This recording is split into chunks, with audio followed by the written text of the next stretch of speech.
Clara Whitmore pressed her hand flat against the train window and watched the world she'd left behind disappear into the distance. She was 29 years old, carrying everything she owned in one suitcase and wearing her best dress for a man she had never met. She was going to be a wife. She was going to have a home. She was going to finally matter to someone. She had no idea she was already a widow. If this story moves you, stay until the end. Drop your city below. Let me see how far this reaches. The train pulled into Red Hollow just past noon on the hottest day of that summer. Clara felt the heat before the doors even opened. A heavy, pressing wall of it that came through the wooden slats and settled into her lungs like something living. She straightened her collar. She smoothed her skirt. She picked up her suitcase with both hands because the leather handle had worn thin and the left strap was already threatening to give. She had rehearsed this moment 100 times on the 3-day journey west. She would step off the train. Nathan Doyle would be standing on the platform. He would be wearing the brown hat he described in his third letter, the one with a small brass pin on the brim. She would know him immediately. He would know her. They would shake hands, and it would be awkward, and maybe she would laugh a little too loud, the way she always did when she was nervous. And he would smile, and it would be the beginning. That was what she had rehearsed. What she got instead was silence. The platform was nearly empty when she stepped down. A few horses tied at the far post.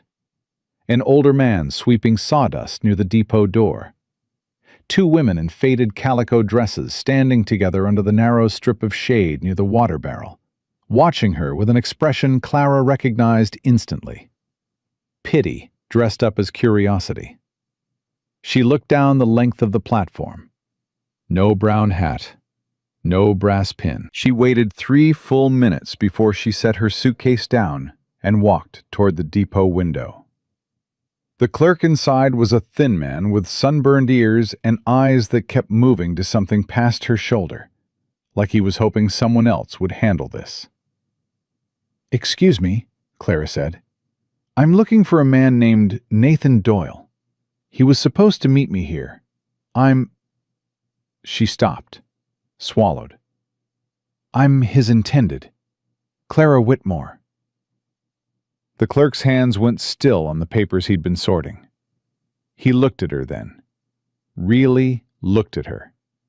And whatever he saw, the travel dress, the thin suitcase, the careful way she was holding herself together, it made his face do something complicated.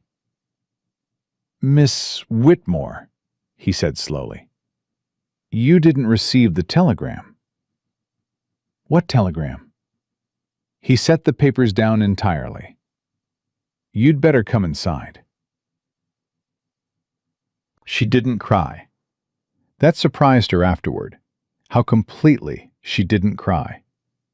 The clerk, whose name she never asked and wouldn't remember anyway, told her the facts in the flat, careful way a person talks when they're afraid of what the words might do.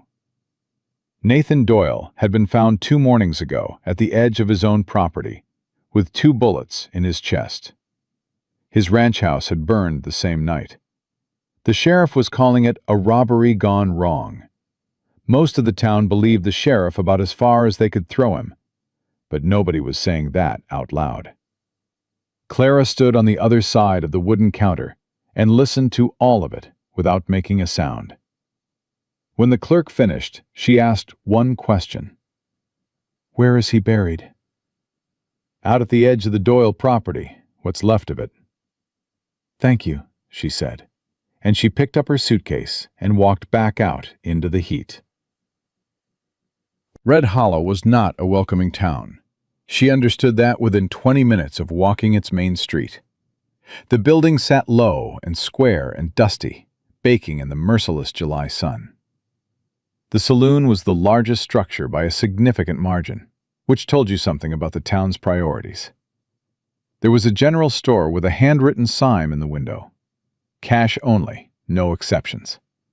and a small church at the far end of the street that looked like it hadn't been painted since before the war. People looked at her, not the polite glance of a community welcoming a newcomer. They looked at her the way people look at something that's going to cause them trouble, and they're already tired in advance. Clara kept her chin up. She had learned that early, from her mother, from the factory floor in Cincinnati, where she'd spent the last 4 years.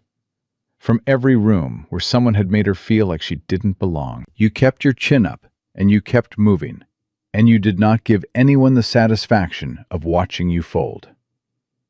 She pushed open the door of the general store.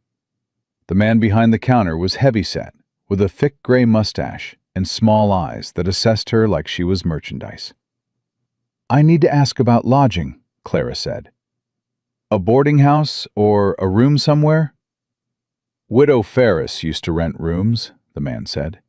He didn't move from his spot. "She's not taking boarders anymore." "Is there anywhere else?" "Not in Red Hollow." Clara set her suitcase down and looked at him steadily. "Sir, I just arrived on the noon train. I've been traveling for 3 days. I have nowhere to go, and I'm asking you for information, not charity. Is there a boarding house in this town or not?" He picked up a rag and began wiping the counter with the careful attention of a man who had decided he was done with this conversation. "Told you. Nowhere." The door behind her opened, and she heard boots on the floorboards. "Henderson." The voice was a woman's, low and dry as creek gravel. "Is that any way to treat someone who just got off a train?" Clara turned. The woman was perhaps 60, wire-thin, with white hair pinned back so severely it pulled the skin around her temples. She was carrying a basket of dry goods and looking at the man behind the counter with the particular expression of someone who had run out of patience for a specific person several years ago. "I'm just telling her how it is, Ruth," the man said. "You're just being unpleasant because that's your natural state." The woman set her basket on the counter and turned to Clara. "Ruth Alderman. I keep a house at the end of Church Street. It's small, and it's plain, and the roof is better on one side than the other, but you're welcome to the back room until you sort yourself out." Clara looked at her. "Why?" Ruth raised an eyebrow. "Why what? Why would you offer that to a stranger?" Ruth glanced at Clara's suitcase, then back at her face. "Because you came to marry Nathan Doyle, and Nathan Doyle is dead. And this town already ran off 2 other women who came here under hard circumstances, and I'm tired of being ashamed of the place I live." She picked up her basket. "You coming or not?" Clara picked up her suitcase. "Yes," she said. "Thank you." Ruth's house was exactly what she'd described. Small, plain, lopsided toward the east side where the porch roof sagged. But it was clean and it was cool inside, and there was a pitcher of water on the table in the back room, and Clara drank 3 glasses straight before she sat down on the narrow bed and let herself breathe. She didn't cry then either. She thought about it. She took stock of what was available to cry over. Nathan Doyle, a man she'd exchanged 11 letters with, a man who'd described his land with something close to tenderness, a man who'd written, "I think you and I might understand each other," which was the closest thing to a love letter she'd ever received. He was dead. His house was ash. And she was sitting in a stranger's back room in a town that had looked at her like a problem to be solved. She thought about Cincinnati, the factory, the room she'd rented from Mrs. Prentice on the 3rd floor of a building that smelled permanently of coal smoke and boiled cabbage. The way her supervisor had looked at her on her last day when she told him she was leaving to get married. "You sure about that?" he'd said, in the tone of a man who was sure she wasn't. She had been so sure. She pressed the heels of her hands against her eyes and held them there for a count of 10. Then she stood up, splashed water on her face, and went to find Ruth. Ruth was in the kitchen, moving around the small space with the efficiency of a woman who had lived alone for a long time and made peace with it. "What happened to him?" Clara asked. Ruth set down the pot she was carrying and turned. She looked at Clara for a moment like she was deciding something. Then she pulled out a chair at the small table and sat down and nodded at the chair across from it. Clara sat. "This town has a problem," Ruth said. "His name is Wade Cutter. He's been the sheriff here for 6 years, and in those 6 years, he's managed to quietly push out every rancher or homesteader who sits on land worth having. Some sold for almost nothing because he made things too difficult to stay. Some had accidents." She paused. Nathan Doyle didn't have accidents, and he didn't sell. "So they killed him." "I can't prove that. Nobody in this town will say that out loud. But yes, that's what most people believe." Clara absorbed this. "What does he want with Nathan's land?" Ruth folded her hands on the table. "That I don't know. But Wade Cutter doesn't want anything unless it's worth considerable money. Nathan's land is rocky and dry. Didn't look like much." She tilted her head. "There may be more to it than that. And now they know I'm here." Ruth was quiet for a moment. Word travels fast in the small town. Clara looked at the window. The afternoon light was hard and yellow and relentless. "What do you think I should do?" she asked. It wasn't the question she was accustomed to asking. She'd spent most of her adult life not asking it, because the answer was always something she didn't like or couldn't afford. But she was in a foreign place, and she was tired, and Ruth Alderman had offered her a room for no reason except decency, and decency deserved honesty. Ruth looked at her carefully. "I think you should be very careful, and I think you should not go near the sheriff's office." "I wasn't planning to." "Good." They sat in silence for a moment. Outside, a horse went past at a slow walk. The heat pressed against the windows like something waiting to be let in. "Did you love him?" Ruth asked. "Nathan?" "I didn't know him," Clara said. "I wanted to." She picked a thread from the edge of her sleeve. "I think I could have." Ruth nodded once. Something in her face softened just slightly. "That might be the saddest thing I've heard in a while." "It might be," Clara agreed. She slept badly that first night. The heat didn't break after dark the way she'd hoped. It just shifted, became something heavier and closer. And she lay on the narrow mattress, listening to the unfamiliar sounds of the town settling. Distant voices from the saloon. A dog somewhere. The creak of the house in what little wind there was. She thought about the 11 letters. Nathan had written well. Better than she'd expected from a frontier rancher. His third letter was the one she'd kept in her coat pocket for the whole journey. Worn soft at the folds now. The ink slightly smudged from where she'd read it in the rain once, waiting on a platform in St. Louis. "I've been working this land for 8 years, and I still find things about it that surprise me," he'd written. "I think a person who can still be surprised is a person worth knowing. I hope you're that kind of person, Miss Whitmore." She had read that sentence 4 times.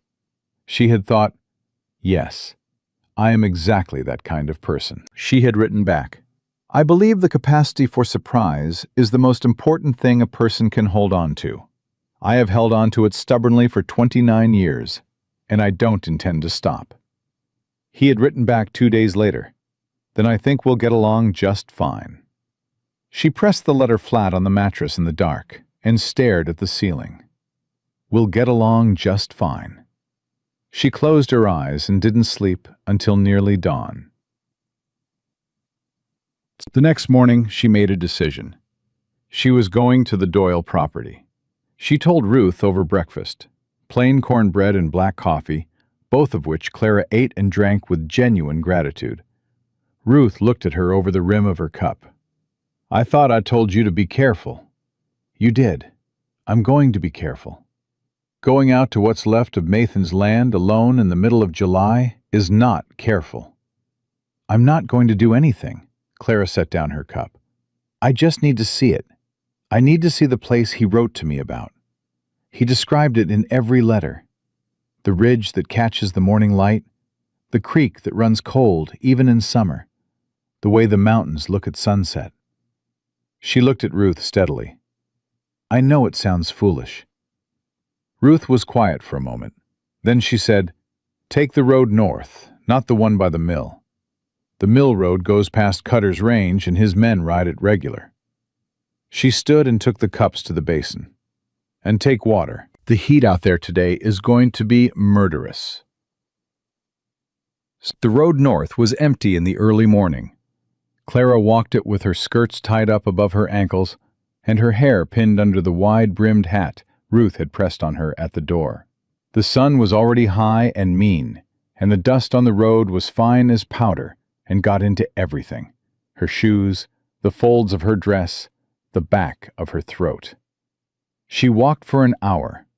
The land opened up around her gradually, flat scrub giving way to something wilder, more angular, the mountains blue and sharp in the distance.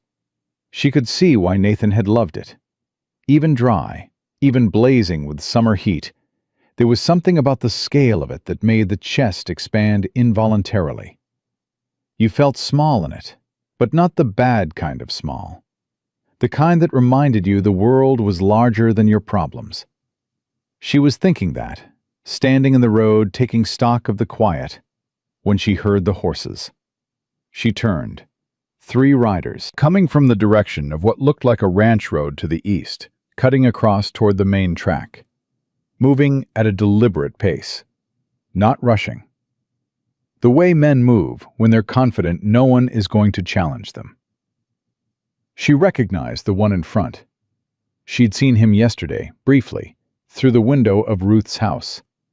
The tall man in the dark vest with a silver star pinned to his chest. Ruth had told her the name without prompting when she saw Clara looking. That's Cutter. Don't look at him directly. She'd looked anyway. Wade Cutter was perhaps 50, broad through the shoulders, with a face that had gone flat and hard, the way a man's face goes when he's spent a long time making other people afraid. He had a mustache and cold, light eyes, and the particular kind of easy posture that comes from years of being the most dangerous person in any given room. He saw her. He pulled his horse to a stop about 20 feet away. The 2 men with him stopped as well. Miss Whitmore, he said. Heard you arrived yesterday. Clara didn't move. Her heart was doing something fast and ugly in her chest, but she kept her face still. Word does travel fast. Small town. He looked her over slowly, her hat, her tied-up skirts, the direction she was walking. You're heading out to Doyle's land. It wasn't a question. I'm taking a walk, Clara said. Long walk for a woman alone in this heat. I'm used to the heat. He smiled. It didn't reach his eyes. I'm real sorry about what happened to Nathan. Terrible business. Yes, Clara said. It was. You plan on staying in Red Hollow long? She looked at him. She knew what he was asking. She knew the answer he wanted. She thought about Ruth's kitchen and the thin mattress and the 11 letters worn soft in her coat pocket. And she thought about the way Nathan had written, I've been working this land for 8 years. The quiet pride of it. I haven't decided, she said. Something shifted in his expression, just slightly. Well, he said, when you do decide, you come find me. I might be able to help you figure out your options. A woman alone out here? She needs to know what her options are. Thank you, Sheriff, Clara said. I'll keep that in mind. He held her gaze for 1 moment longer than was comfortable. Then he touched the brim of his hat and nudged his horse forward. The 2 riders passed her without looking at her, or perhaps too carefully not looking at her, which amounted to the same thing. She stood in the road until she couldn't hear them anymore. Then she realized her hands were shaking. She found Nathan's property an hour later. There wasn't much left. The house was hot and clean. Only the foundation remained, stone blocks blackened and cracked from the heat, grass growing between them already the way nature fills in what it can reach. A well that hadn't burned, its wooden cover gone. The post where a gate had hung, the ghost of a fence line running north toward the ridge. Clara stood in what had been the front yard and looked at all of it. She had imagined this place so many times from his letters. She had built it in her head, detail by detail. The porch he'd been meaning to repair, the kitchen window that faced east, the creak she would have heard from the back of the house on quiet mornings. She had lived in it in her imagination for 4 months. She had planned a life in it. All that was left was the foundation and the well and the mountains in the distance, unchanged and indifferent. She crouched down and picked up a small piece of burned wood from the edge of the foundation, turned it over in her hands, set it back down. She heard a boot on stone behind her. She stood and turned in the same motion, quick and alert, because Wade Cutter had recalibrated her sense of what was coming. The man standing at the edge of the property wasn't Cutter. He was taller than Cutter, lean where Cutter was broad. He was holding his horse's reins loosely, and he had clearly been watching her for a moment before she turned, though his expression, what she could read of it under the brim of a weather-beaten hat, was not predatory. It was more like someone trying to decide whether to say something. He had a scar that ran from just below his left cheekbone to his jaw. Not fresh, old, long healed to a thin, white line. He looked at the burned foundation, then at her. "You're the woman who came in on yesterday's train. Is there anyone in this county who hasn't heard about that?" Clara said. "Probably not." He wasn't apologetic about it. "I saw Cutter stop you on the North Road." She straightened slightly. "You were watching." "I was behind you about a quarter mile. Saw him ride up." He paused. "He say anything that was a threat direct, or just the kind that isn't?" "The second kind," Clara said. He nodded once, like that was the answer he expected. He looked at the foundation again. "Nathan show you this place in letters?" The question surprised her, the specificity of it. "Yes, he described it." "Did he describe the ridge?" "Yes." "The creek?" "Yes." The man was quiet for a moment. Then he looked at her. "He talk about anything else? Anything he found on the property? Anything he was planning?" Clara studied him. He wasn't asking it the way Cutter would ask, smooth and angled, with a hook underneath. He was asking it directly, watching her face, and there was something in his eyes that was neither easy nor comfortable, but felt inexplicably more honest than anything she'd encountered since stepping off the train. "Who are you?" she asked.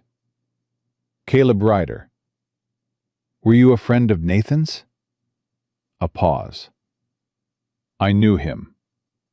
"That's not the same thing." "No," he agreed. "It isn't."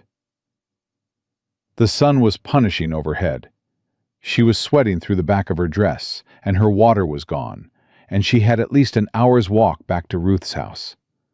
None of that seemed important enough to interrupt what was happening in this conversation, which felt like the first honest one she'd had since arriving in Wyoming.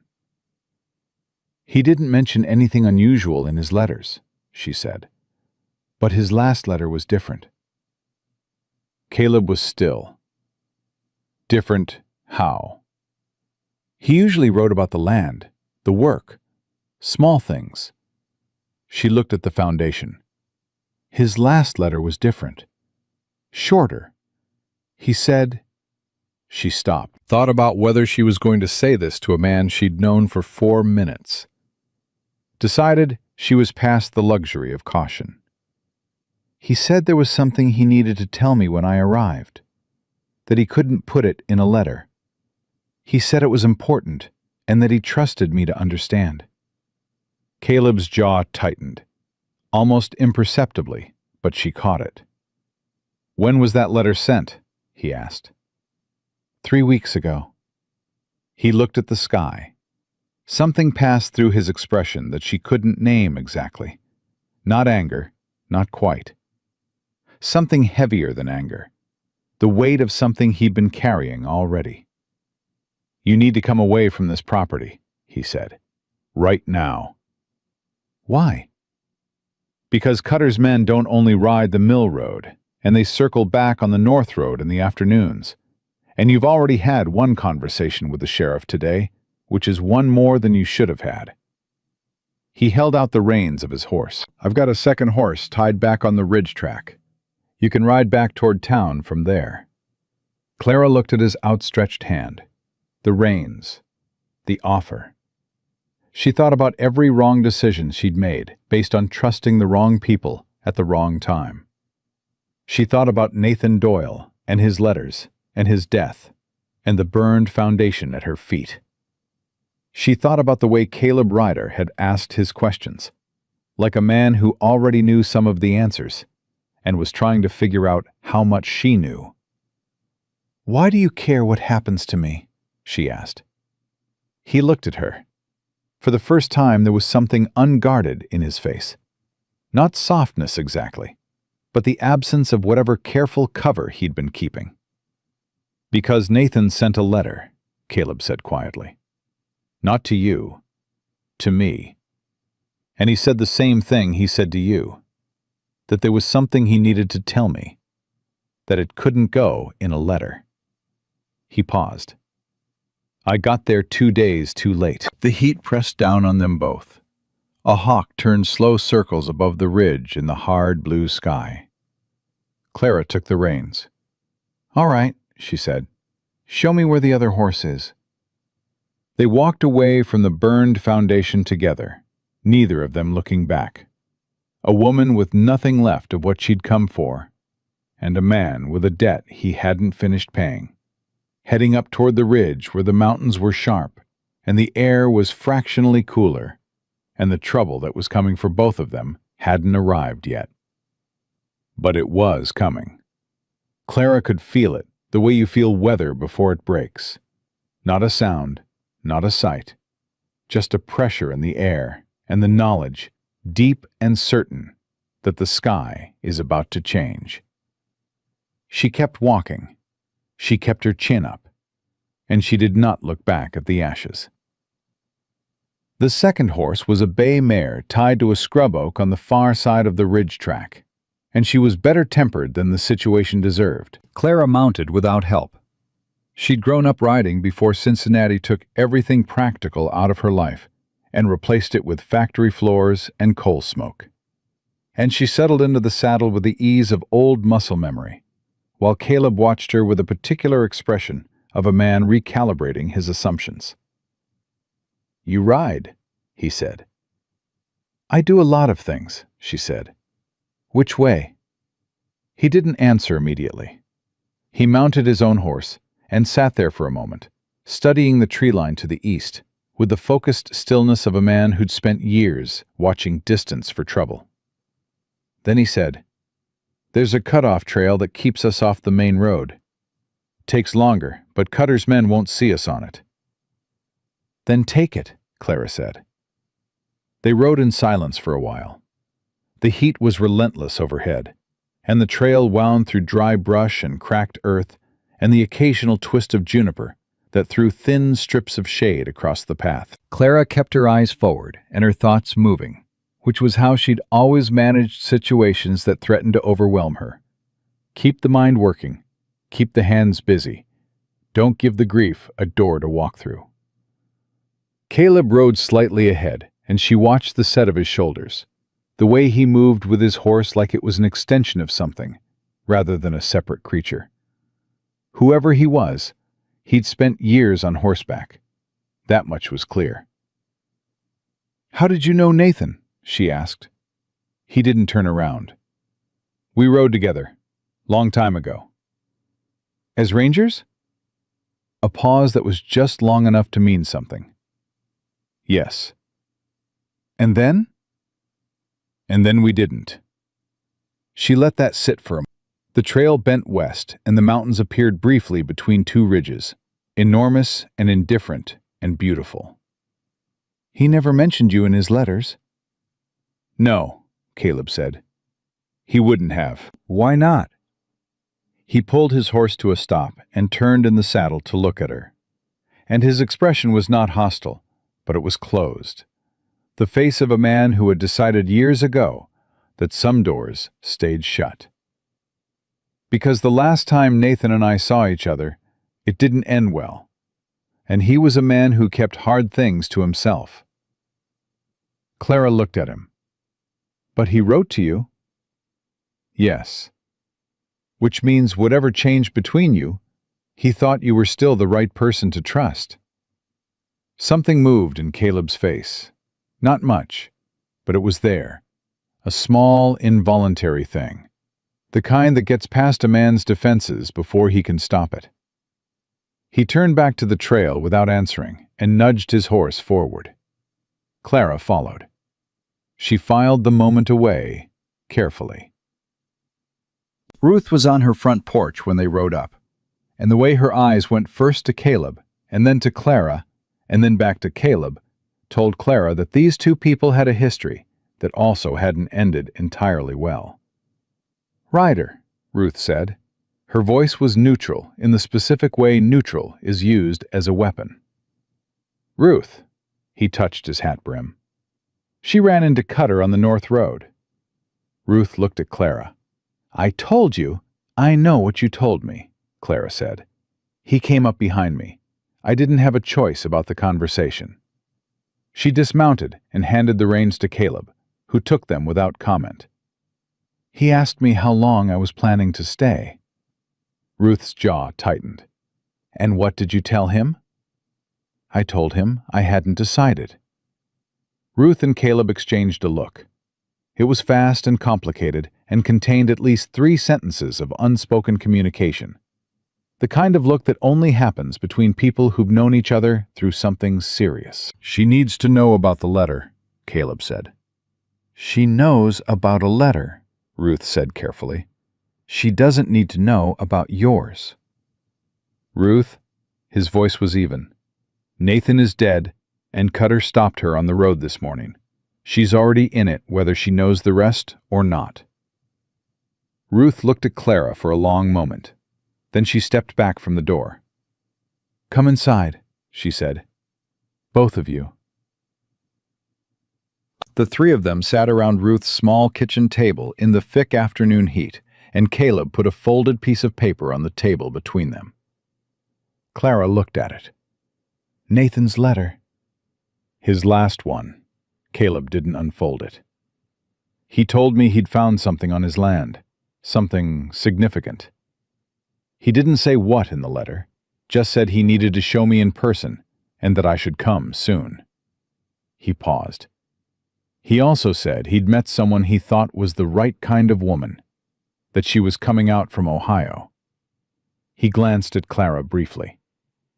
"He said if anything happened to him, she might need help." Clara felt something go quiet inside her chest. The grief she'd been managing all day moved through her like a slow wave and receded. And what was left behind was something harder and cleaner. Not anger, not exactly, but its cousin. "He wrote to both of us," she said. "Yes." "He knew something was going to happen." "He suspected it," Caleb said. Nathan wasn't the man who asked for help easily. Writing those 2 letters cost him something. Ruth poured water from the pitcher into 3 cups and set them down with the brisk efficiency of a woman who'd decided they were past the part where feelings got to slow things down. "The question," she said, "is what he found." "Silver," Clara said. Both of them looked at her. "The clerk at the depot. He was talking to someone when I came back out yesterday, and I heard... I didn't think it meant anything then." She turned her cup in her hands. "He said something about the mountains north of Doyle's Range.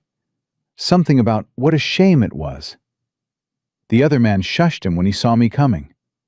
Caleb leaned back in his chair and looked at the ceiling for a moment, with the expression of a man adding numbers that were coming out worse than he'd hoped. "Silver in those mountains would be worth considerably," Ruth said quietly. "More than considerably," Caleb said. "It would be worth killing for. It would be worth burning a house for." He brought his gaze back down. "And it would be worth coming after whatever Nathan left behind." "He mentioned something in his last letter to me," Clara said, "that there was something he needed to tell me when I arrived, that he couldn't put it in writing." She stopped. Then, slowly, because she'd been thinking about this since the burned foundation, since she'd stood in the ruins of Nathan Doyle's life and tried to understand why she was still in danger from a man she'd never met. "He sent me a package." Silence. "What kind of package?" Caleb asked. "I don't know. It was supposed to arrive before I did. He mentioned it in the same letter, said he was sending something ahead for safekeeping, and that I should pick it up at the depot when I arrived." She looked at them both. "I forgot about it. When the clerk told me Nathan was dead, everything else went out of my head." Ruth and Caleb looked at each other. "The depot," Ruth said. "I need to go back," Clara said. "Not alone," Caleb said immediately. It wasn't a question or a negotiation. It was a flat statement of fact, delivered by a man who had already decided. "I didn't say alone." Clara pushed back her chair and stood. "I said I need to go back. When can we go?" They went at dusk, when the heat had dropped fractionally, and the main street of Red Hollow was quiet enough that 3 people moving through it wouldn't draw immediate attention. Caleb stayed at the end of the street with the horses, while Ruth walked Clara to the depot, because 2 women were less conspicuous than a woman and a scarred former ranger, and conspicuous was the one thing they couldn't afford. The same clerk was behind the counter. He recognized Clara immediately, and what moved across his face was a complicated mixture of guilt and relief, like a man who'd been carrying something heavy and was being offered the chance to set it down.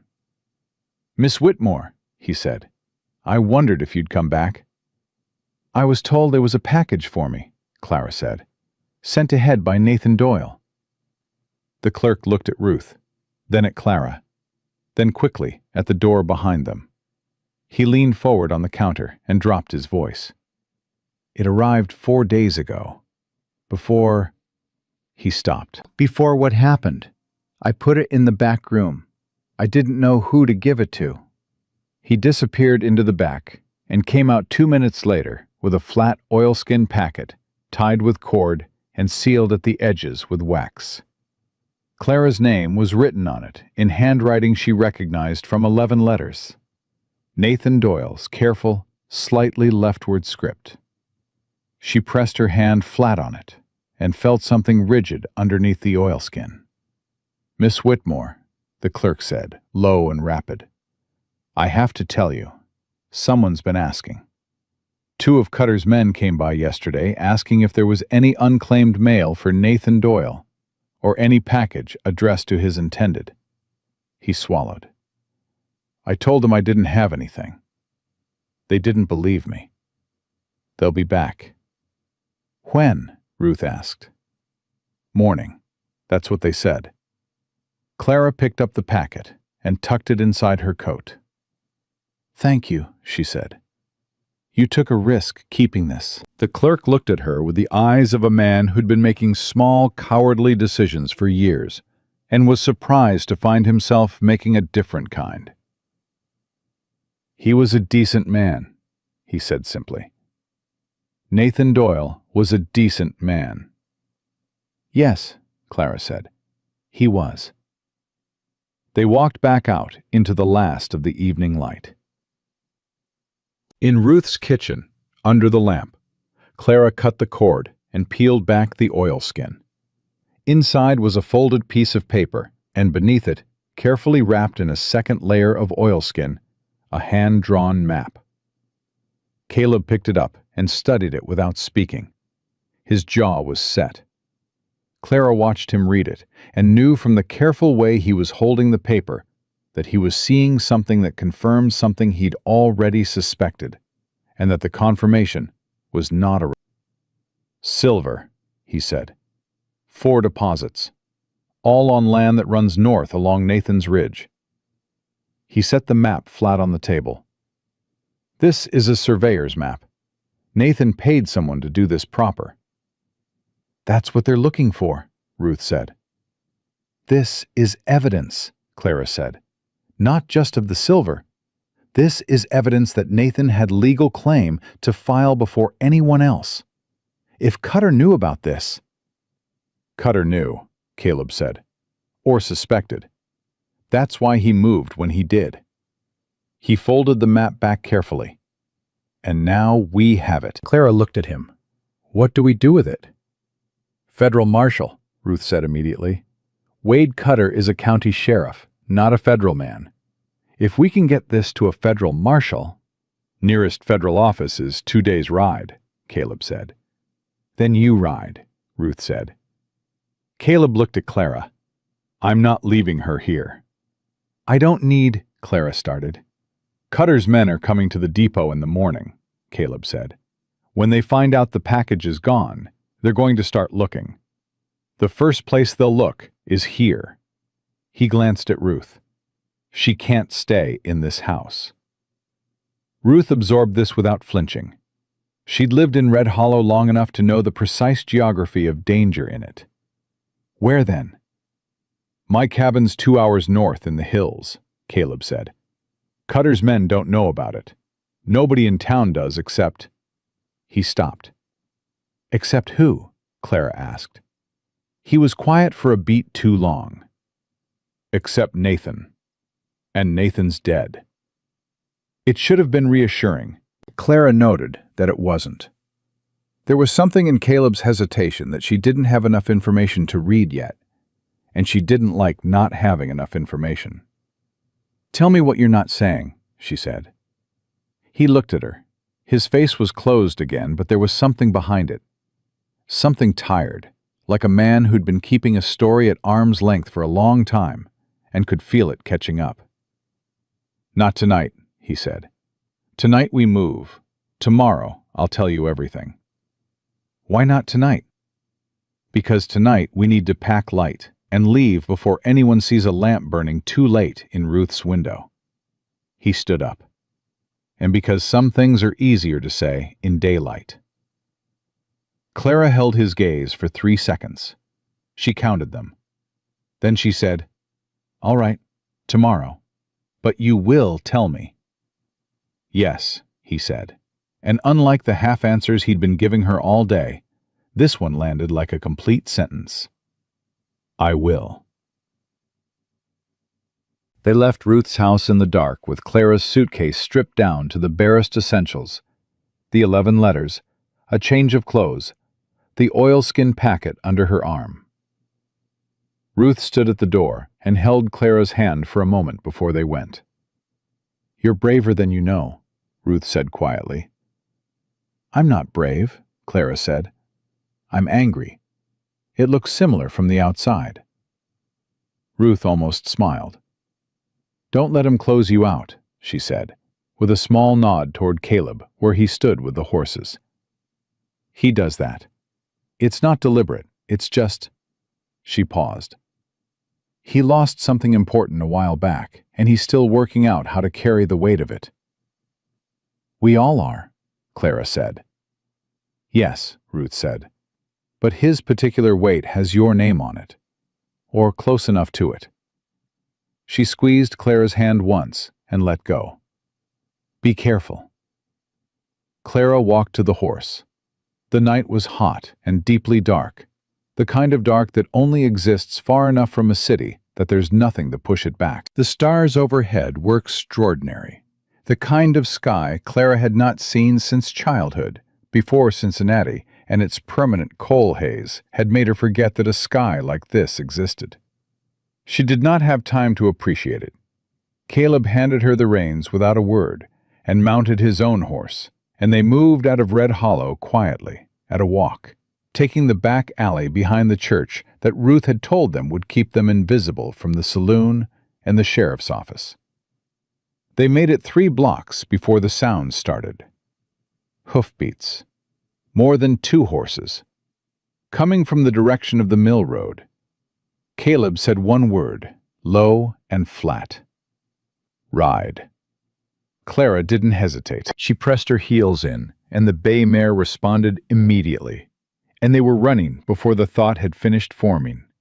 2 horses, in the dark, moving fast and silent through the dry Wyoming night, with the mountains black against the stars ahead of them, and the sound of pursuit behind them growing, and then, just as suddenly, fading. Whoever it was hadn't seen them, or hadn't followed. Caleb slowed to a canter a mile outside town, and Clara matched him, her heart loud in her ears, and the oilskin packet pressed hard against her ribs where she'd shoved it inside her coat. "They didn't follow," she said. "Not those ones," Caleb said. "Doesn't mean nobody will."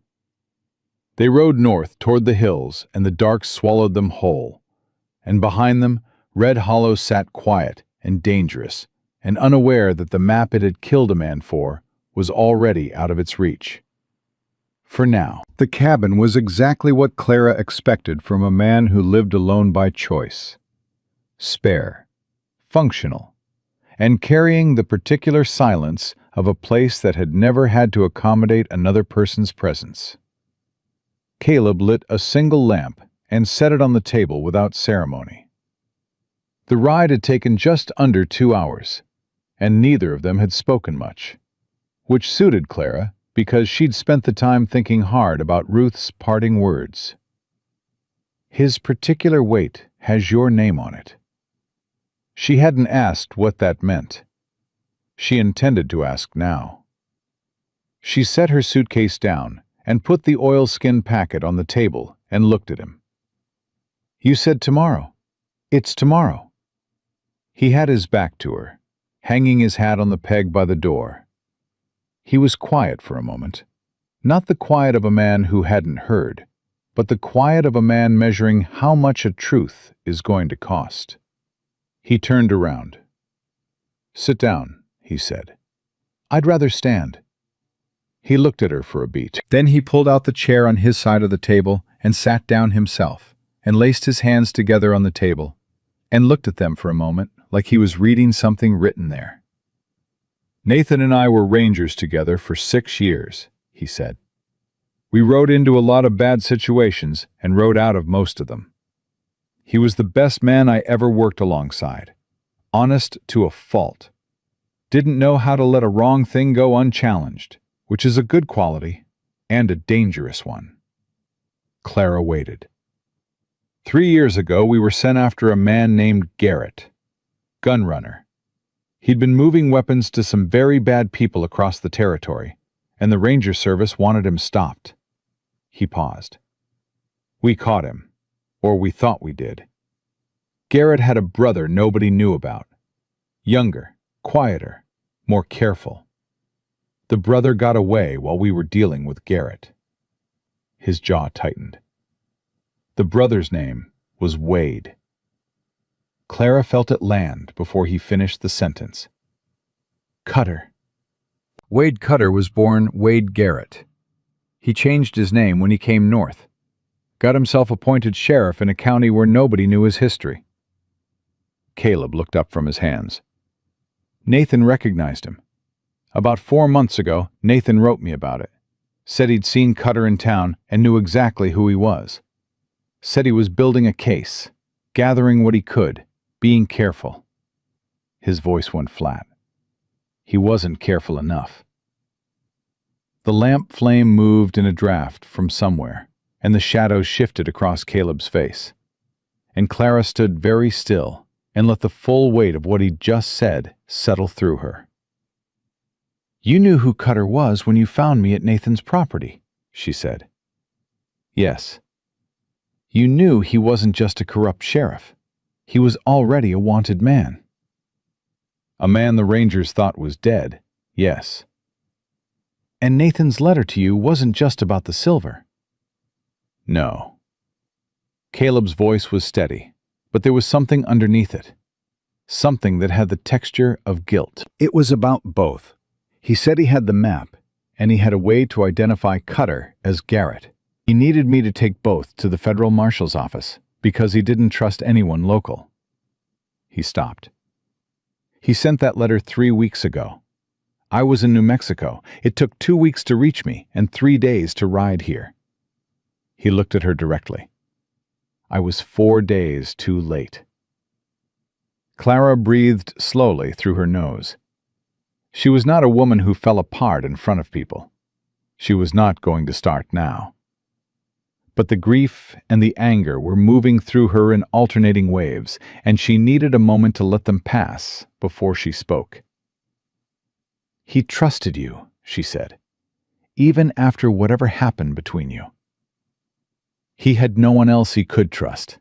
A pause. And he knew I'd come. Whatever was between us, he knew that. What was between you? The silence that followed was different from the others.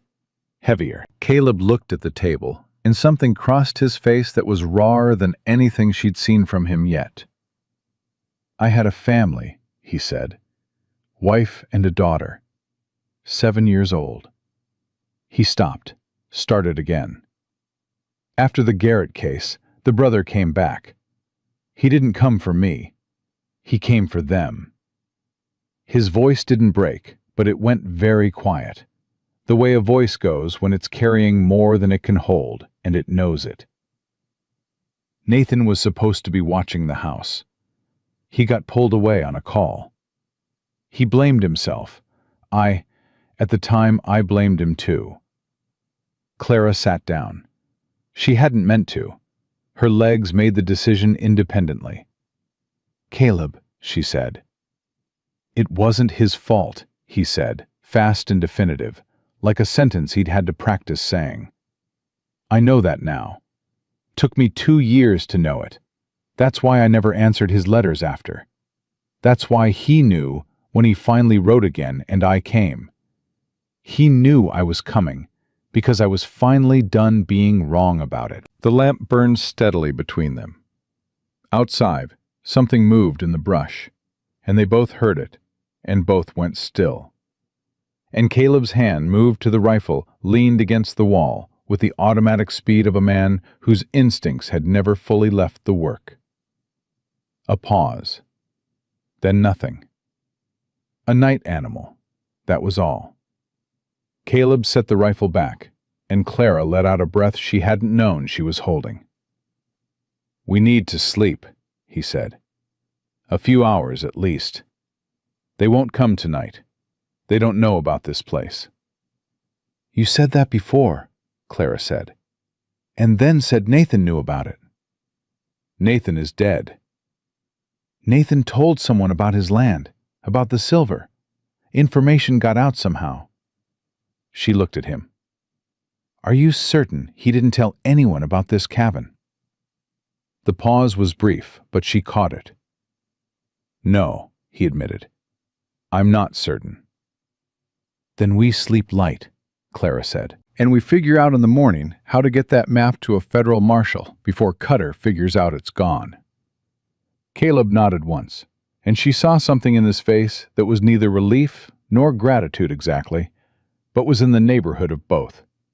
The look of a man who had been alone with something very heavy for a very long time, and had just felt someone else put their hands on the other side of it. There's a pallet in the back room, he said. I know, Clara said. I'll find it. She picked up her suitcase and walked to the back of the cabin and did not say anything else, because some moments don't need more words than they've already had. She woke to the sound of Caleb moving fast. Gray light, barely dawn. She was upright before she was fully awake, the 11 letters clutched against her chest in an automatic protective gesture that she noted with some distant part of her mind was telling. Caleb appeared in the doorway. His expression was controlled, but his eyes were sharp and wrong. Get dressed. We have to move. What happened? Horses spooked. Someone's been on the property. Clara was already on her feet, pulling on her boots. How close? Close enough. He disappeared. She dressed in under a minute. It was a skill she'd developed in the factory years, where the foreman docked your wage if you were slow, and came out into the main room to find Caleb standing at the window, looking out at an angle that kept him from being visible from outside. "I don't see them," he said quietly, "but the tracks in the dust by the south fence, those weren't there last night." "One rider or more?" "More." He didn't look at her when he said it. He was still watching the window. At least 3 sets of prints. Clara's stomach tightened. She picked up the oilskin packet from the table and put it inside her coat. "Did they see the horses?" "Mine's in the lean-to. The bay is on a picket on the north side." He finally turned. "We have maybe 15 minutes if they went back to report. Less if they didn't." "Can we ride out the north side?" "There's a trail. It's steep and it's rocky, and it comes out on the back range above the tree line."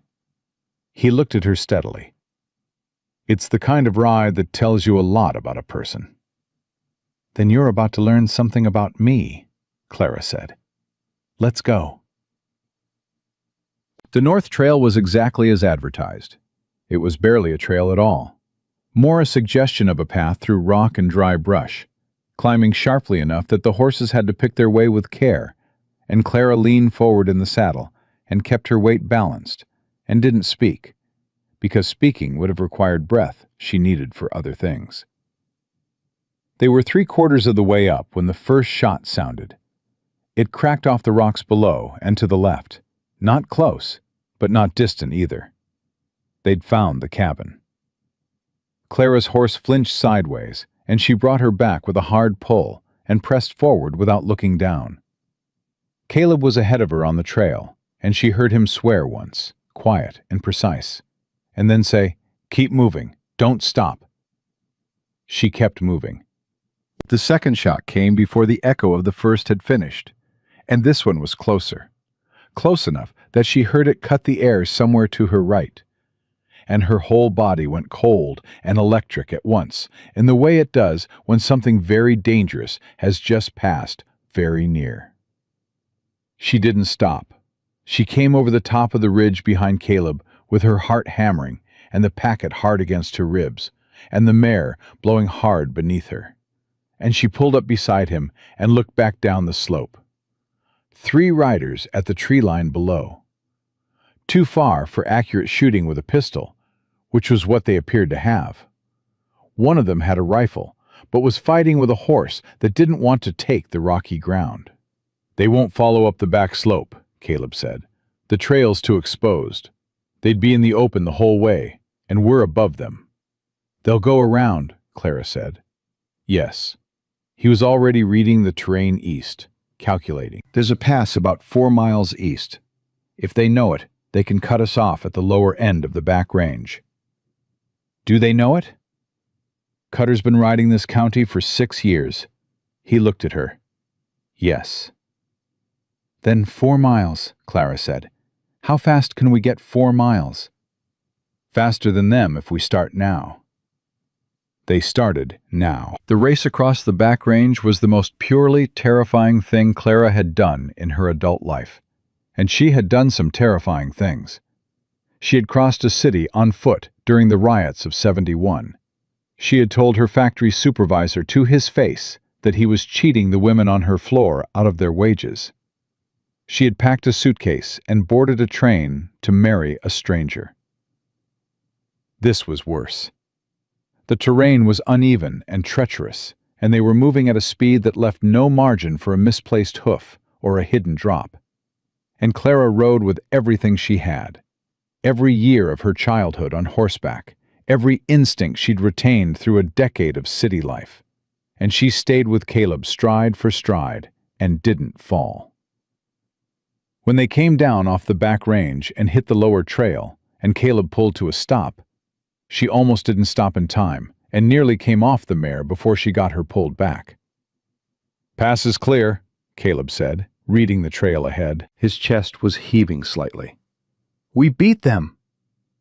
Clara bent forward over the mare's neck and breathed. Just breathed. For 10 seconds, she allowed herself nothing but the act of breathing. Then she straightened up. "New plan," she said. "We can't outride them all the way to the federal marshal's office. They'll catch us before we get out of the county." "Agreed. So we need someone to carry the map who they're not looking for." Caleb frowned. "Who?" "Ruth," Clara said. "They're not watching Ruth. She's an old woman who feeds people cornbread and minds her own business as far as they know." She looked at him. "We get this map to Ruth, and Ruth takes it somewhere safe while we draw them off." The look on Caleb's face went through several things in quick succession. She watched him examine the plan from multiple angles, the way a man does when he suspects an idea is good and is trying to find where it's wrong. "Ruth's tough enough," he said finally. "She rode out of tougher spots than Red Hollow back in her day." "What was her day?" "That's her story to tell." He looked east. "If we circle back into town from the south, come in through the church alley, like last night. We get to Ruth, hand her the map, and give her time to get out before Cutter knows what happened?" Clara met his eyes. "Can we make it before they circle back through the pass?" "If we move now." He held her gaze. "Clara." It was the first time he'd used her name. She noticed. "If this goes wrong—" "It won't," she said. It wasn't bravado. It was the same thing she'd told herself on factory floors and empty train platforms and standing in front of burned foundations. She'd said it enough times that she'd stopped questioning whether she believed it. She just moved as if it were true, and dealt with the consequences later. "Let's go." He looked at her for one more second with that expression she was getting more familiar with, the one that sat somewhere between reluctant respect and something more careful and personal that neither of them had names for yet. Then he turned his horse south, and she followed, and they rode toward Red Hollow with the map against her ribs and 3 armed men somewhere behind them, and the summer sun beginning to climb toward its worst heat of the day. They came into town from the south as planned, and Ruth was not on her porch. The door to her house was open. Clara was off her horse before Caleb had fully stopped, and through the door and into the kitchen with her hand on the small revolver she'd taken from Caleb's saddlebag on the ride down. She hadn't asked. She'd just taken it and checked the load, and he'd watched her do it without comment. And the kitchen was empty. Then Ruth's voice came from the back room. "In here! Don't shoot anything!" Clara let out a breath. Ruth was in the back room, wrapping her own suitcase with the methodical speed of a woman who had packed in a hurry before. She looked up at Clara and said, "Henderson at the store sent his boy to tell me. Cutter was in there at first light asking about you, about whether I'd given you a room." She yanked a knot tight. "I was getting ready to leave before you arrived." "We need you to carry something," Clara said. "I know." Ruth looked at the bulk of Clara's coat, where the oilskin packet pressed against the fabric. "Give it here."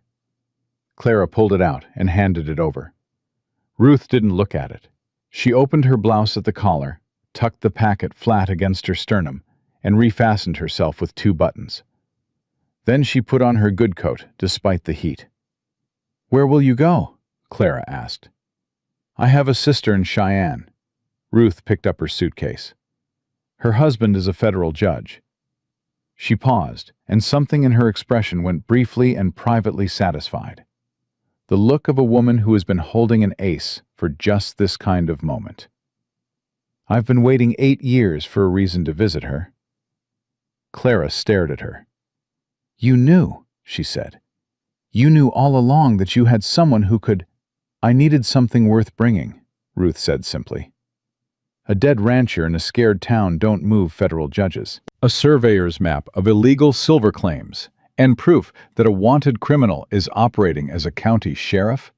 She snapped her suitcase shut. "That moves federal judges." Caleb appeared in the doorway behind Clara, took in the scene, and said nothing for a moment. Then, "Ruth, when did you figure out Cutter was Garrett?" Ruth looked at him steadily. About 2 months after he arrived. I wasn't sure until Nathan started asking careful questions about his past.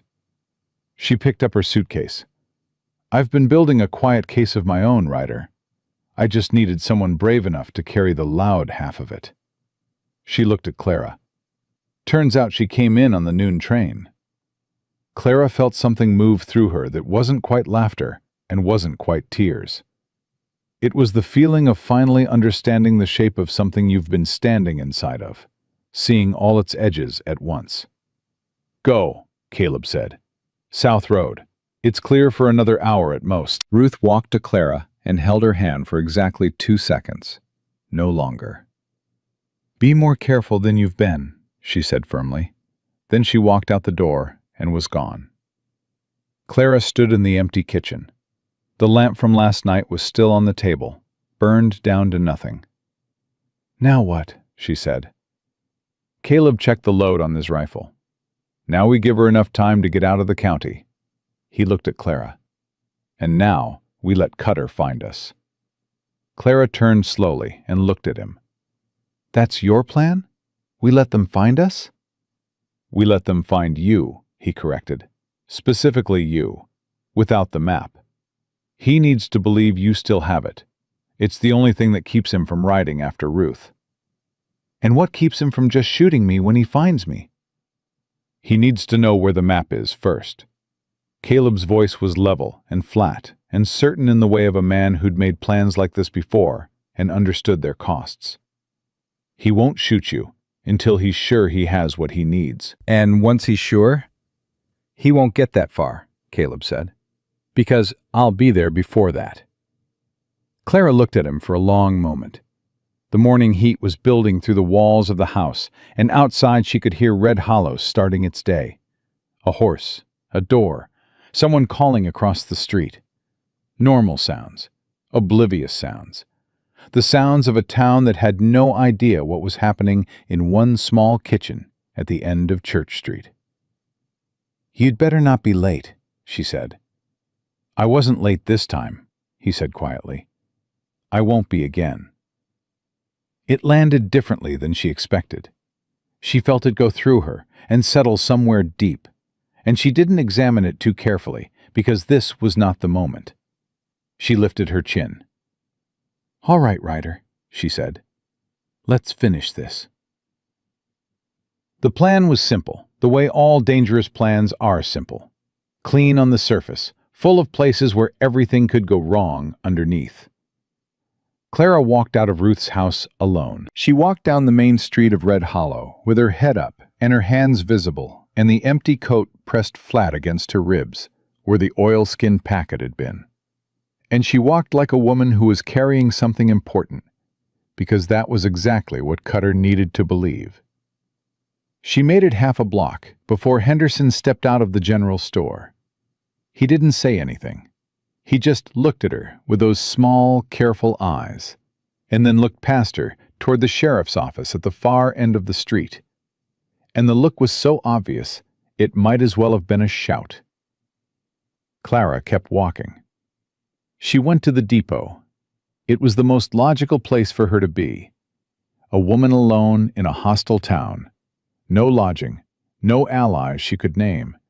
Going back to the last place that had given her anything. The clerk saw her come in, and his face did something complicated, and she gave him one small shake of her head that meant, don't. And he closed his mouth and went back to sorting his papers with the focused attention of a man who had decided he was not present. She sat on the bench by the window. She waited. She did not let herself think about where Ruth was on the South Road. She did not let herself think about Caleb somewhere behind the buildings on the east side of the street. She thought about Nathan Doyle's letters, one by one, in order, the way she'd memorized them on the train. She thought about the particular way he described the creek on his land, cold even in summer, which doesn't make sense given the heat, but there it is. And she held on to that detail like a hand to hold in the dark. Cutter came in 12 minutes. He didn't come alone. He had 2 men with him. Not the riders from the ridge, different ones. which meant he had more people than she'd calculated. He filled the doorway of the depot with that ease of a man who had never in 6 years had a door not open for him. And he looked at Clara on the bench, and he smiled. "Miss Whitmore," he said, "I was hoping to find you." "I expect you were," Clara said. He came in, and his men stayed at the door, and he pulled the chair from behind the clerk's counter and set it in front of her, and sat down with his hat in his hands, which was a performance. The reasonable man, the concerned official, just here to talk. The clerk had gone completely still behind the counter. "You had a busy night," Cutter said. "I slept fine, thank you." His eyes moved over her. Coat, hands, the flat place at her ribs where a packet might or might not be. "I heard you left Ruth Alderman's house in some hurry."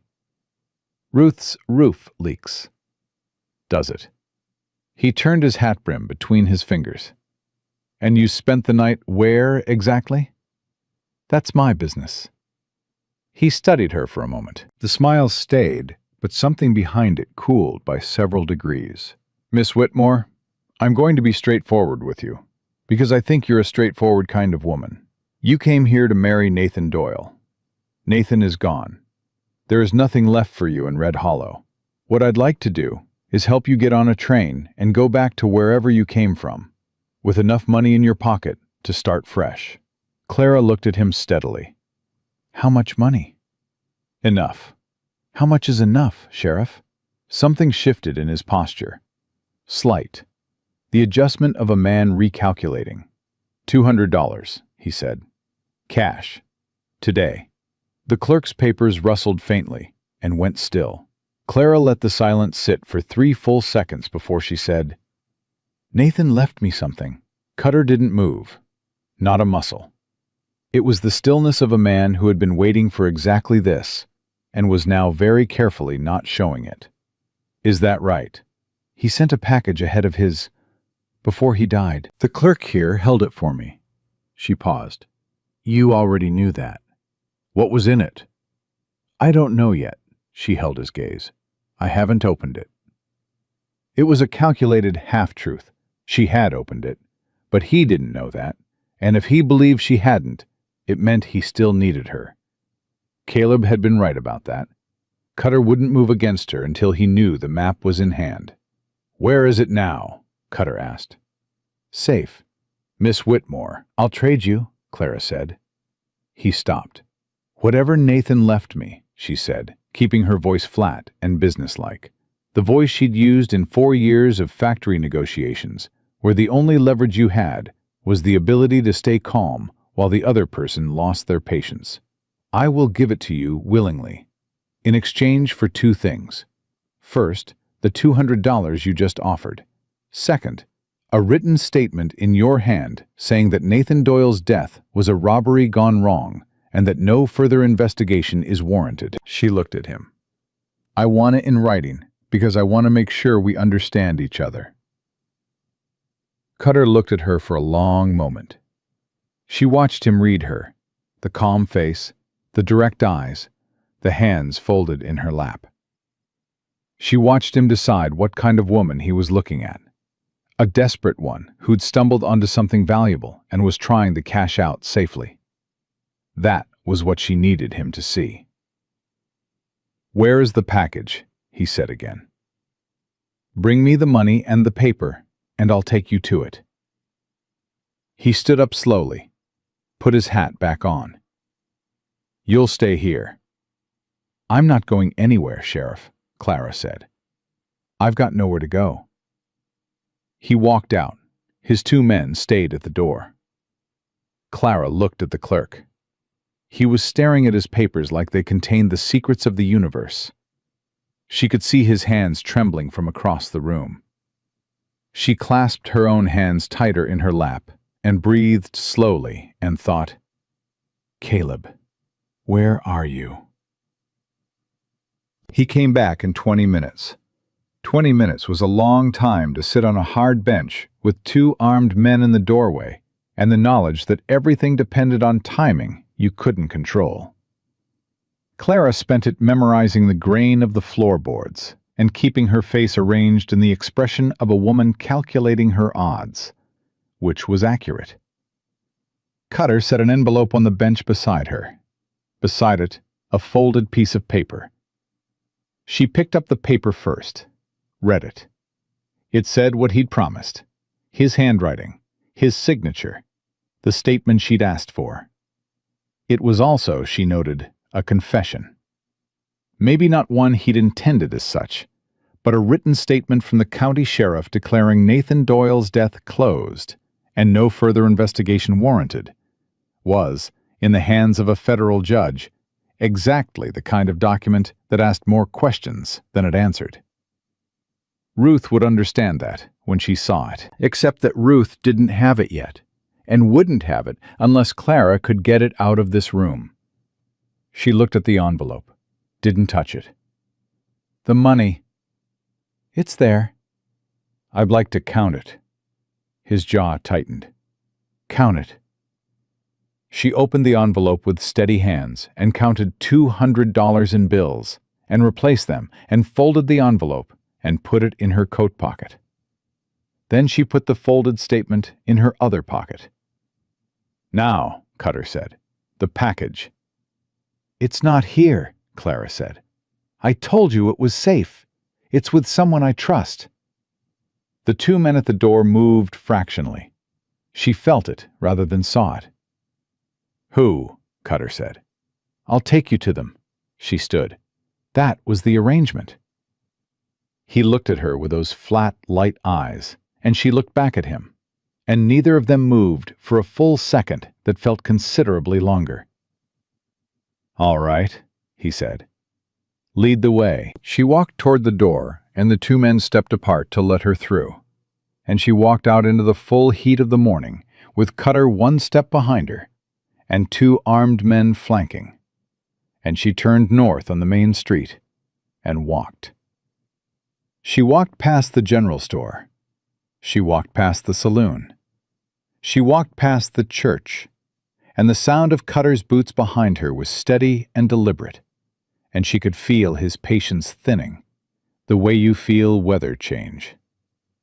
She turned down the alley behind the church. Where are you taking me? Cutter said. There's a root cellar behind the old parsonage, Clara said, not breaking stride. Nathan told me about it in a letter. He used it for storage when he came into town.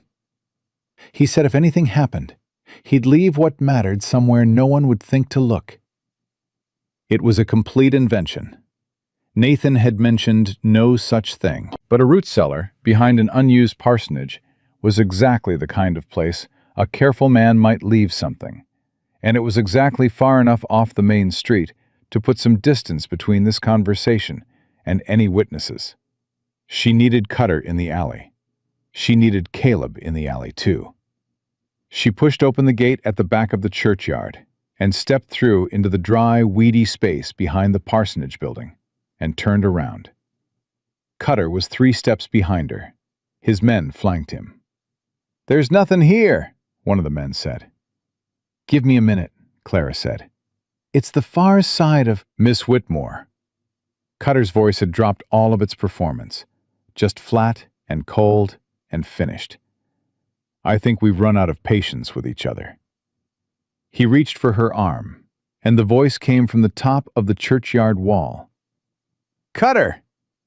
All 3 men looked up. Caleb was on the wall with his rifle, and his expression was the specific blank calm of a man who had made all his decisions before the situation started. Step away from her. One of the men went for his pistol, and Caleb fired once. Not at the man, but at the ground 2 inches from his boot, and the crack of it in the enclosed space was enormous, and the man went completely still. I won't say it again, Caleb said. Cutter had not moved. He was looking up at Caleb with those cold eyes running calculations. The rifle, the angle, the distance, whether there was a play here that didn't end badly. Clara could see him adding it up. She could see the moment he decided there wasn't. Ryder, he said, you're nobody. You're a washed-up ranger with no badge and no jurisdiction, and no— "My name is Caleb Ryder," Caleb said. "Ranger Service, retired. And your name is Wade Garrett." A federal marshal's rider who left Red Hollow this morning carrying a surveyor's map of 4 illegal silver claims. A sworn statement from the county sheriff admitting he closed the investigation on a murder, and a formal identification of you as a wanted fugitive. He paused. "You can reach for that gun if you want, but the only thing it changes is whether you get a trial." The silence that followed was the loudest Clara had ever heard. She watched Cutter's face go through something she'd never seen on it before. The systematic collapse of a man who has built his safety entirely on other people not knowing what he knows, watching all of it come apart. It moved across his features like weather.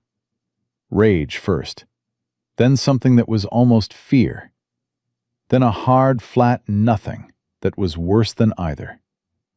"You're bluffing," he said. "The rider left an hour ago," Clara said. "Ruth Alderman, with your written statement in her pocket." She reached into her coat and held up the paper. "The copy, that is.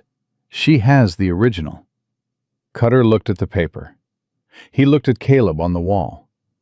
He looked at Clara. And in his eyes she saw the specific moment a dangerous man calculates that the game is genuinely over. Not retreating, not regrouping, but over. And what he does next will either be the desperate move of a cornered animal or the stillness of a man who understands he's been beaten. His hand moved toward his pistol. "Don't," Caleb said. The hand stopped. A long moment. The heat pressing down on all of them. Somewhere beyond the church wall, the town went on making its ordinary noises, indifferent and oblivious. Then Cutter's hand moved away from the gun, slowly. "Get down here," he said to Caleb, "and I'll go quiet." "You'll go quiet anyway," Caleb said. "The question is whether you walk." Another silence. "Fine," Cutter said. And the word came out like something being cut loose, flat and final, and emptied of everything that had made him dangerous for 6 years. Caleb came down from the wall. He had Cutter's gun before the man could reconsider, and the 2 men with him disarmed with the speed of people who had calculated that their loyalty had a specific price, and it had just been exceeded. Clara stood in the churchyard and held Cutter's written statement in her hand, and felt the adrenaline moving through her in long, slow waves, receding now, leaving behind something that was exhausted and clear and very, very awake. Caleb looked at her over Cutter's shoulder. "You all right?" "Yes." She folded the statement and put it back in her pocket. "Are you?" "Yes." They looked at each other for a moment, across the length of the churchyard. Around them, the dry weeds moved in a faint, hot breath of wind, and the church wall threw a thin strip of shadow across the ground. And neither of them said what they were both thinking, which was something along the lines of, "We actually did it." Because saying it out loud, before Cutter was in a cell, felt premature. The town deputy, a young man named Ellis, who had spent 6 years doing what Cutter told him, and clearly carrying a conscience about it, appeared at the churchyard gate. He looked at his disarmed boss and his 2 disarmed colleagues, and Caleb's rifle, and Clara standing at the center of all of it with her chin up, and something moved across his young face that looked like the particular relief of a man who has been waiting for permission to do the right thing. "Deputy," Caleb said, "you want to help me put these men in a cell until the federal marshals arrive?" Ellis straightened. "Yes, sir," he said. And the sir was deliberate, not habit, not protocol, but a choice. A small one, but Clara had spent enough years watching people make small choices under pressure to know what they meant. She watched them walk Cutter through the churchyard gate and down the alley toward the sheriff's office. And she stood in the sudden quiet with her hands finally unclenched. and she pressed them flat against her thighs and breathed. The federal marshals arrived 3 days later. Ruth came with them, sitting straight-backed in the second wagon with her suitcase on her knee and the expression of a woman who had accomplished exactly what she set out to accomplish and had no intention of being modest about it. Clara met her on the main street, and Ruth took both her hands and looked at her with those sharp, clear eyes and said, "My brother-in-law is thorough. He sent 4 marshals." "4 is good," Clara said. "4 is excessive," Ruth said. But I wasn't going to argue with him. The marshals took Cutter out of his cell with an efficiency that managed to be both respectful of process and completely clear about its outcome. He walked out into the main street of Red Hollow in handcuffs, and Clara stood on the boardwalk and watched him go, and he looked at her once as they walked him past. She didn't look away. He did.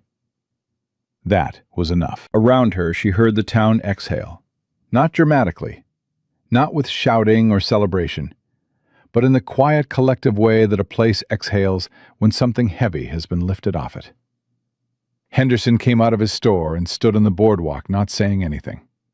The 2 women in calico dresses from her first day appeared at the corner and watched in silence. The clerk from the depot was there, and he caught Clara's eye and gave her a small nod that she returned. Caleb came to stand beside her. They watched the wagon pull Cutter away down the main street, and neither of them spoke until it had turned the corner and disappeared. "It's done," Clara said. "The criminal part," Caleb said. "There's still the matter of the silver claims, Nathan's estate, the land. One thing at a time." She turned to look at him. He was watching the empty street where the wagon had been, and in profile she could see the scar on his jaw and the particular way he was carrying himself. Looser than before, but not fully loose, like a man still adjusting to the absence of something he'd been braced against for a long time. "You could file on the land," he said. "Nathan's surveyor's map and his documented intent to claim. The federal men say there's a strong case. He named you in correspondence as his intended. It's not nothing." "I know," Clara said. "You'd have to stay." She looked at him. He was still watching the street. "Would that be a problem?" she asked. He turned then, and she saw it again, that thing in his face that he was bad at hiding now, that unguarded thing that had been working its way to the surface since a burned foundation in the July heat. "No," he said quietly. "It wouldn't be a problem." She held his gaze. "Then I'll stay," she said. Not because of the land, not because of $200 in an envelope, or a surveyor's map, or a legal claim on a piece of rocky Wyoming ground. She said it because of 11 letters worn soft at the folds, and a burned foundation that had been the end of one story and, she was beginning to understand, the beginning of something she didn't have a name for yet. "Good," Caleb said, and the word was simple and direct, and carried about 10 times its own weight. Ruth appeared beside them with her suitcase, and looked at them both with the expression of a woman who had correctly predicted exactly this outcome several days ago, and was entirely satisfied with herself. "I'll put the coffee on," she said. Ruth's coffee was strong enough to strip paint, and Clara drank 2 cups of it sitting at the small kitchen table while the federal marshals did their work in the street outside, and Red Hollow made the particular noise of a town that had just remembered it was allowed to breathe. She was on her 3rd cup when the knock came at the door. Ruth answered it. Clara heard low voices, and then Ruth came back into the kitchen with her expression carefully arranged in the neutral way that meant the news was complicated. "It's Ellis," Ruth said. "The deputy. He wants to speak to you." Clara set down her cup. "Send him in." Ellis came in with his hat in his hands and the look of a young man who had rehearsed something and was now uncertain whether the rehearsal covered the actual situation. He was perhaps 25, with an honest face that had spent 6 years learning to look the other way and was clearly done with that particular education. "Miss Whitmore," he said, "I owe you an apology." "You don't know me well enough to owe me anything," Clara said.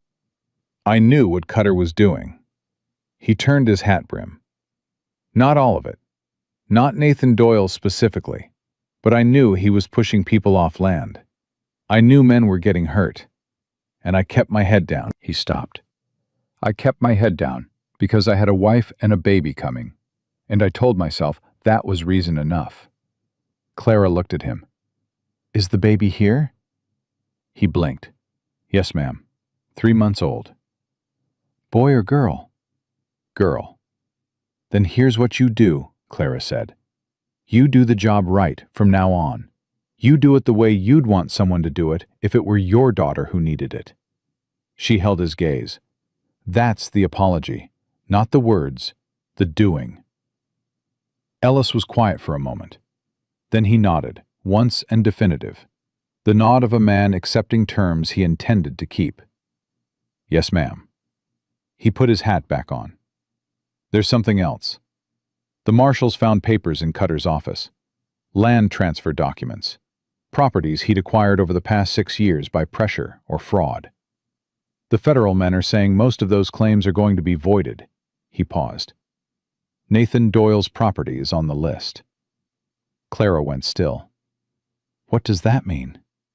"It means the land reverts. And since Nathan had no family and no other named heir..." Ellis stopped, looked at her carefully. "The marshals said your name was in his correspondence as his intended, that you'd been legally matched through an agency.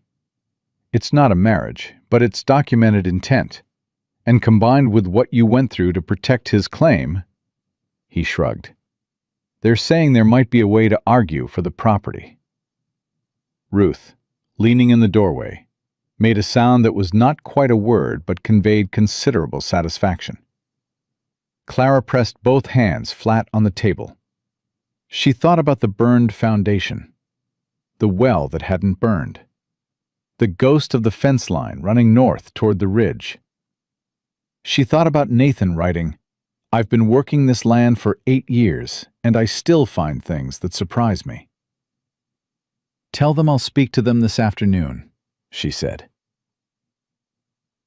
She found Caleb behind Ruth's house, where he'd taken the horses after the marshals arrived, checking the bay mare's right foreleg, where she'd come down hard on loose rock during the ridge ride. He was crouched down with the mare's leg between his knees, running his hand along it with the careful attention of a man who understood that animals couldn't tell you where it hurt, and you had to ask with your hands. He looked up when she came out. "She's fine," he said. "Just tender." "Good." Clara leaned against the fence post and crossed her arms and looked at him. He straightened and read her expression and waited. She'd noticed he did that, waited, instead of filling silence the way most people did. It was the thing about him she'd had to adjust to first and now couldn't imagine doing without. "Nathan's land might come back to me," she said. "The federal men are looking at it." He was still. "If it does," she said, "I'm going to need to know what I have." The map showed 4 silver deposits. "I have no idea what that means in practical terms, what it takes to file a legal claim, what it costs to work a mine, what the timeline looks like." She looked at him steadily. "I have none of that knowledge." "I know some of it," he said carefully. "I know you do." She held his gaze. "I'm not asking you to do it for me. I'm asking you to help me understand what I'm deciding." He leaned against the fence on his side, turned the information over for a moment.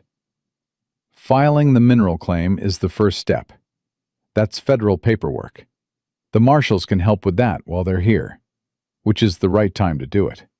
He paused. "The deposits on Nathan's map are on the ridge land, not the main ranch parcel, which means you'd need both the mineral claim and to rebuild on the ranch property to actually work it long term. Can it be done?" He looked at her with that careful honesty she'd come to rely on. "With the right help and the right amount of time? Yes." "How much time?" "A year to get the claim filed and the first survey done proper. Another year to build. Maybe 3 before there's real income. He paused.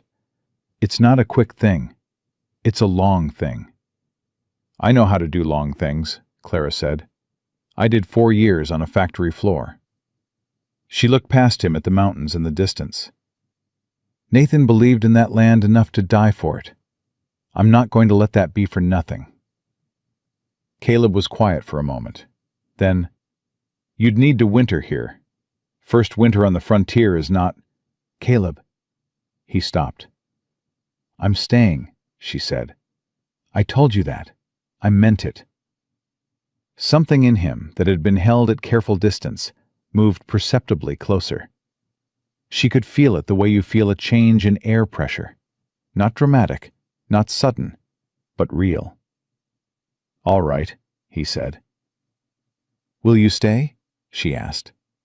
It came out more direct than she'd intended, which was fine. She was done with indirection. Not for the land, not because you owe Nathan something. For your own reasons, whatever they are. She met his eyes. Will you stay? He looked at her for a long moment. She let him look. She wasn't going to look away, and she wasn't going to soften the question. She'd crossed half the country to build something, and everything she'd brought with her had burned down, and she was building again, and she was not going to build something halfway. Yes, he said. One word, but it carried everything. The federal marshals spent 2 days in Red Hollow, and those 2 days reshaped the town in ways that would take months to fully understand. 3 men besides Cutter were arrested. 2 ranchers who'd been part of the land consolidation scheme, and 1 man from the county records office who'd been quietly altering deed filings for 3 years. 11 land transfers were flagged for investigation. 7 families who'd sold under duress were notified that their cases would be reviewed. Henderson came out of his store on the second morning and found Clara on the boardwalk, watching the marshals work, and he stood beside her for a moment without speaking, and then said, in the voice of a man who found apologies structurally difficult, I wasn't kind to you when you arrived. No, Clara said. I was afraid of Cutter. Most people were, Clara said. That doesn't excuse it. She looked at him. No, it doesn't. But it explains it. She paused. You have a store to run, and I'm going to need supplies come fall. We can start there. He turned to look at her, and she saw him recalibrate, the same recalibration she'd seen in the clerk, in Ellis, in the women in calico who'd come to her 2 days earlier and asked hesitantly if there was anything she needed. A town adjusting to the idea that the weight it had been carrying could be set down. I'll give you good prices, Henderson said. I'll expect fair ones, Clara replied. He almost smiled. It was a start. The marshals left on the 3rd morning with Cutter and his men in custody and a packet of documents that would occupy a federal court for the better part of a year. Before the lead marshal mounted up, he handed Clara a receipt, formal, stamped, and signed, confirming the mineral claim filing on Nathan Doyle's ridgeland, with her name on it as the claimant. She held the paper with both hands and looked at it for a long moment. Ruth was beside her. How does it feel? Ruth asked. Strange, Clara said honestly. I came here to be someone's wife. I'm going to be a mine owner instead. You were never going to be only someone's wife, Ruth said, with the certainty of a woman who had made accurate assessments of people for 60 years. Nathan knew that. It was why he wrote to you. Clara looked at her. How could he have known? He never met me. He read your letters. Ruth tucked her own coat straight in the morning heat. A man who reads carefully can tell a great deal from a letter. You wrote to him the way a person writes when they're done pretending to be smaller than they are. She paused. I expect he found that very appealing. Clara thought about. I think a person who can still be surprised is a person worth knowing. She thought about writing back. I have held on to it stubbornly for 29 years. He was a good man, she said quietly. He was, Ruth agreed. And he had excellent judgment about people, which is why he sent for Caleb, and why he sent for you, and why the two of you are both still She picked up her bag from the boardwalk. Which brings me to my next point. Clara looked at her. What point? I'm going back to Cheyenne for a while. My sister has been asking me to visit properly for years, and I have apparently just given her husband enough legal work to keep him occupied for months. So this seems like the appropriate time. She looked at Clara with those clear eyes. You don't need me here. You know what you're doing, and Caleb... She paused. Caleb needs to be somewhere that isn't already full of me reminding him of things. He doesn't seem like a man who needs reminding of anything, Clara said. He doesn't need reminding of the past, Ruth said. He needs reminding that the past is over. She held Clara's gaze for a moment. I think you're doing that already. Better than I could. She squeezed Clara's hand and walked to the waiting wagon without looking back. And Clara watched her go with the feeling of watching a door close gently. Not an ending, but a shift. The world rearranging itself into a new configuration. It was Caleb who found the thing that broke her. Not broke her badly, broke her open, which is different. He'd ridden out to Nathan's property that afternoon to assess what rebuilding would take, and came back in the early evening with something in his hand. He found Clara on Ruth's porch and handed it to her without a word. It was a small metal box, scorched on the outside but sealed at the clasp. He'd found it buried under ash at the corner of the foundation, the part of the house that had burned last, where a man who was careful might have set something he wanted protected. Clara looked at it for a moment. Then she opened it. Inside, a photograph. A woman in a good dress. Not her best dress, but her good one. Standing in front of a building Clara didn't recognize, squinting slightly against bright sun. The photograph was creased at one corner, and someone had written on the back, in Nathan Doyle's careful leftward script, "The one I picked. Hope she's ready for Wyoming." Clara read it twice. Then she pressed the photograph flat against her chest with both hands and closed her eyes and let herself cry. Properly. Finally. Without managing it. She cried for a man she'd never met who had written her 11 letters and picked her out of a catalog of strangers and believed, with the uncomplicated hopefulness of a decent man, that they would get along just fine. She cried for the life she'd spent 4 years on a factory floor waiting to begin. She cried for everything that had burned down before she got there. Caleb sat on the step below her and didn't say anything. He didn't hand her a handkerchief or tell her it was all right. He just sat there, a steady, solid presence at the edge of her grief, and let her have it. When she was done, she wiped her face with the back of her hand and looked at the photograph again. "She's ready," Clara said. Her voice was rough. "She turned out to be ready." "Yes," Caleb said. "She did." She looked at him. The scar, the weathered face, the careful eyes that had been carrying too much for too long and were only now beginning to set it down. She thought about the 2 days they'd spent in this town since Cutter was taken away, working alongside each other with the easy efficiency of people who had already been tested by something serious and knew what the other one was made of. She thought about Ruth saying, "His particular weight has your name on it," and she thought she understood now what that meant. Not that she was responsible for him, but that she was somehow the right shape to carry it beside him. Different from him, but the right complement. She put the photograph back in the metal box and closed the clasp. "I want to go out to the property tomorrow morning," she said. "Not to look at the foundation, to look at the ridge. The part Nathan said caught the morning light." "It does," Caleb said. "I can confirm that from this morning." "You went to see the light on the ridge?" "I went to assess the structure situation. The light was incidental. She looked at him. He looked at the street. There was a beat of silence, and then she laughed. A real laugh, sudden and involuntary, the first one in days. And after a moment, he smiled, which was a rare enough event that she marked it consciously. It changed his face entirely, made him look like a man who had been young once and still remembered how. "Come with me tomorrow," she said. "To the ridge." "I was planning to," he said. "I need to measure the timber situation on the north slope." "Of course you do," Clara said. And she laughed again, and this time he laughed too, quietly, and the sound of it in the evening air felt like something being rebuilt. They went at dawn. They rode north as they had ridden twice before, but differently this time.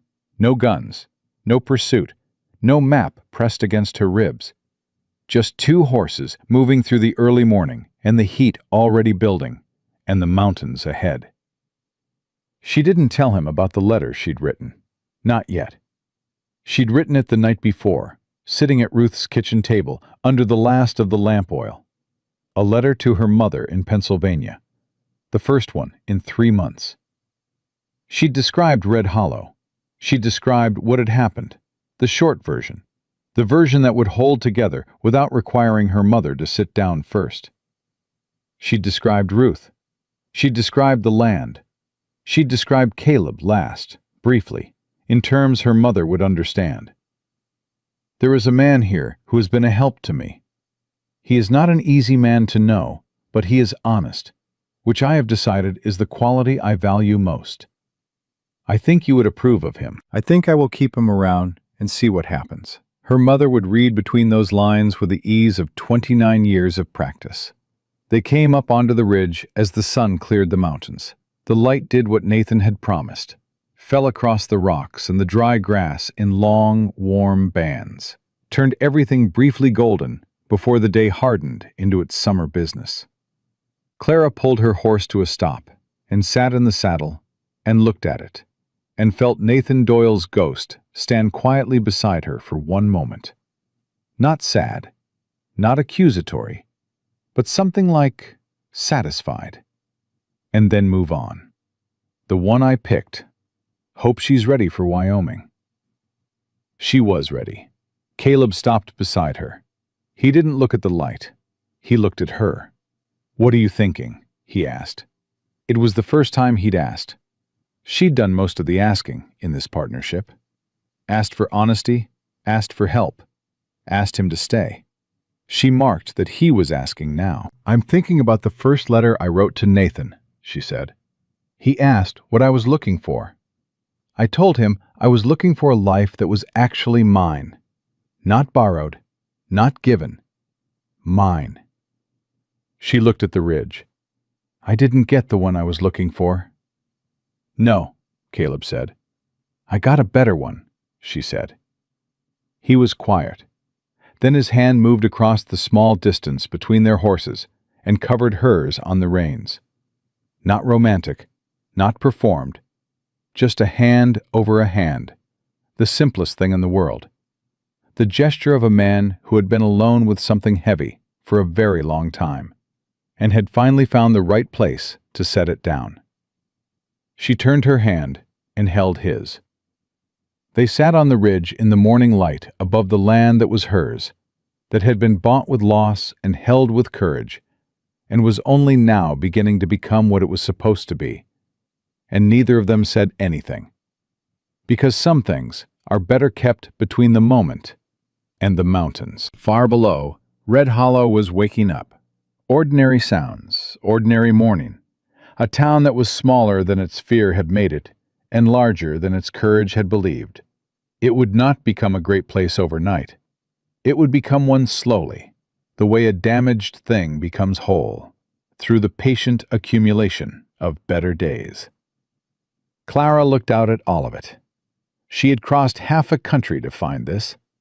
She had arrived with a suitcase and a stack of letters and a name to go with, and nothing else. And she had stood on the platform in the heat and had the life she planned taken from her before she could even reach for it. and she had kept her chin up anyway. And here she was. Here, on this ridge, with the light on the rocks, and her name on a legal claim, and a man beside her who had also lost everything, and also kept going, and had ended up, by whatever calculus the world uses for these things, in exactly the right place, at exactly the right time. The same time as her. She squeezed his hand once. He squeezed back. "We should get to work," she said. "Yes," he said. He didn't move for another moment. Neither did she. Then they rode down off the ridge together, toward the burned foundation and the well that hadn't burned, and the long work of building something that would last. And behind them, the light moved on across the rock the way light does, without stopping, without waiting, finding everything that's there and making it briefly, completely, worth seeing.